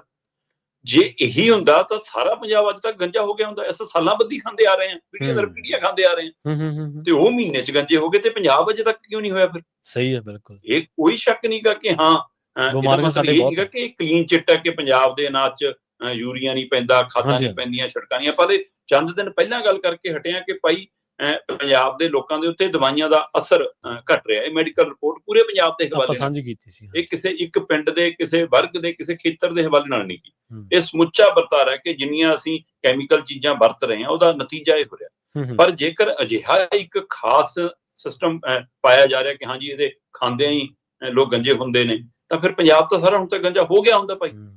ਫਿਰ ਇਹਦੇ ਵਿੱਚੋਂ ਮੈਨੂੰ ਰਾਜਨੀਤਿਕ ਮੁਸਕ ਆਉਂਦੀ ਹੈ ਕਿ ਪੰਜਾਬ ਦੇ ਵਿੱਚ MSP ਨੂੰ ਲੈ ਕੇ ਲੜਾਈ ਚੱਲ ਰਹੀ ਹੈ। ਉਹ ਦੇਸ਼ ਦੀ ਪੂਰੇ ਕਿਸਾਨਾਂ ਦੀ ਲੜਾਈ ਚੱਲ ਰਹੀ ਹੈ। ਤੇ ਇੱਕ ਪਾਸੇ ਇਹ ਪੰਜਾਬ ਔਰ ਹਰਿਆਣਾ ਇਸ ਧਿਰ ਤੇ ਲੜਦਾ ਹੈ, ਇਹਨਾਂ ਮੁੱਦਿਆਂ ਤੇ ਮੂਹਰੇ ਹੋ ਕੇ ਲੜਦਾ ਹੈ। ਕੀ ਪੰਜਾਬ ਤੇ ਹਰਿਆਣਾ ਨੂੰ ਬਾਕੀ ਲੋਕਾਂ ਦੇ ਮਨਾਂ ਦੇ ਵਿੱਚੋਂ ਉਤਾਰਨ ਦੀ ਕੋਸ਼ਿਸ਼ ਹੈ? ਬਿਲਕੁਲ। ਉਹਨਾਂ ਦੇ ਅਨਾਜ ਨੂੰ ਭੰਡ ਕੇ ਕੇਂਦਰ ਇਹ ਦਿਖਾਉਣਾ ਚਾਹੁੰਦਾ ਕਿ ਤੁਸੀਂ ਕਹਿੰਨੂੰ MSP ਤੇ ਦਾਣਾ ਦਾਣਾ ਚੱਕੋ, ਅਸਾਂ ਥੋੜੀ ਆਹ ਨਹੀਂ ਵਿਕਣ ਦਿੰਦੇ, ਆਹ ਚੱਕੋ, ਇੰਨੀ ਬਦਨਾਮ ਕਰਦੇ ਆਂਗੇ, ਕੋਈ ਖਰੀਦੂਗਾ ਨਹੀਂ, ਕੋਈ ਖਾਊਗਾ ਨਹੀਂ। ਸੋ ਕੀ ਉਸ ਪ੍ਰਕਿਰਿਆ ਵੱਲ ਵਧਿਆ ਕਦਮ ਹੈ? ਕੀ ਇਹ ਤੈਅ ਰਣਨੀਤੀ ਤਹਿਤ ਇੱਕ ਮੈਸੇਜ ਫੈਲਾਇਆ ਜਾ ਰਿਹਾ? ਇਹਦੇ ਮਤਲਬ ਜੇ ਸੱਚਮੁੱਚ ਸਰਕਾਰ ਨੂੰ ਇਸ ਗੱਲ ਤੋਂ ਫਿਕਰ ਪਿਆ ਕਿ ਹਾਂ ਵੀ ਆਹ ਕਣਕ ਖਾਣ ਨਾਲ, ਤਾਂ ਉਹ ਸੈਂਪਲ ਲੈ ਕੇ ਤੁਸੀਂ ਤਾਂ ਪੰਜਾਬ ਆਏ ਹੁੰਦੇ ਕਿ ਜੀ ਕਿੱਥੋਂ ਚੱਕਿਆ ਸੀ ਮਾਲ, ਕਿਹੜੇ ਸਟੋਰ ਚੋਂ ਚੱਕਿਆ, ਉੱਥੇ ਕਿਹੜੀਆਂ ਬੋਰੀਆਂ ਲੱਗੀਆਂ ਸੀ, ਸਾਰਾ ਰਿਕਾਰਡ ਤੁਰਿਆ ਆਉਂਦਾ ਹੁੰਦਾ ਕਿ ਅਨਾਜ ਕਿੱਥੋਂ ਤੁਰਿਆ, ਕਿੱਥੋਂ ਖਰੀਦਿਆ, ਕਿਹੜੀ ਮੰਡੀ ਚੋਂ ਕਿੱਥੇ ਲੱਗਿਆ, ਉੱਥੋਂ ਲੋਡ ਹੋ ਕੇ ਕਿੱਥੇ ਗਿਆ, ਉੱਥੋਂ ਜਾ ਕੇ ਕਿੱਥੇ ਵੰਡਿਆ। ਉਹ ਕੱਲੀ ਉਹ ਉਹਨਾਂ ਹੀ ਪਿਛਾਂ ਨੂੰ ਆ ਜਾਂਦੇ। ਤੁਸੀਂ ਹੁਣ ਤੱਕ ਤਾਂ ਜਾਂਚ ਹੋ ਗਈ ਹੁੰਦੀ ਕਿ ਕਿੱਥੋਂ ਆਈ ਹੈ ਜੀ, ਤੁਸੀਂ ਉਹਨੂੰ ਆਇਡੈਂਟੀਫਾਈ ਕਰ ਲਿਆ ਹੁੰਦਾ। ਅੱਛਾ, ਫਿਰ ਦੂਜਾ ਪਹਿਲੂ, ਜੇਕਰ ਆਪਾਂ ਇਹ ਵੀ ਮੰਨ ਲਈਏ ਕਿ ਉਹ ਅਨਾਜ ਖਾਣ ਲਾਇਕ ਨਹੀਂ ਗਾ, ਮਤਲਬ ਖਰਾਬ ਹੋ ਗਿਆ, ਗਲ ਸੜ ਗਿਆ, ਤਾਂ ਉਹਦੇ ਲਈ ਪੰਜਾਬ ਕਿਵੇਂ ਜ਼ਿੰਮੇਵਾਰ ਹੈ ਜੀ? ਸਮੇਂ ਸਿਰ ਤੁਸੀਂ ਨਹੀਂ ਇੱਥੋਂ ਚੱਕ ਕੇ ਲੈ ਕੇ ਜਾਂਦੇ। ਅਗਲਾ ਝੋਨਾ ਆ ਗਿਆ ਸੀਗਾ, ਪਿਛਲੇ ਝੋਨੇ ਲਈ ਤੁਸੀਂ ਅਜੇ ਤੱਕ ਰੈਕ ਨਹੀਂ ਖਾਲੀ ਕੀਤੇ ਸੀ, ਮਤਲਬ ਸਾਲ ਤੁਸੀਂ ਸਟੋਰਾਂ ਚੋਂ ਨਹੀਂ ਇੱਥੋਂ ਖਾਲੀ ਕਰਦੇ, ਇੱਥੋਂ ਲਿਜਾ ਕੇ ਤੁਸੀਂ ਕਿੱਥੇ ਰੱਖਦੇ ਹੋ, ਕਦੋਂ ਵੰਡਦੇ ਹੋ? ਇਹਦੇ ਲਈ ਅਸੀਂ ਜ਼ਿੰਮੇਵਾਰ ਕਿਵੇਂ ਹੋ ਗਏ ਜੀ?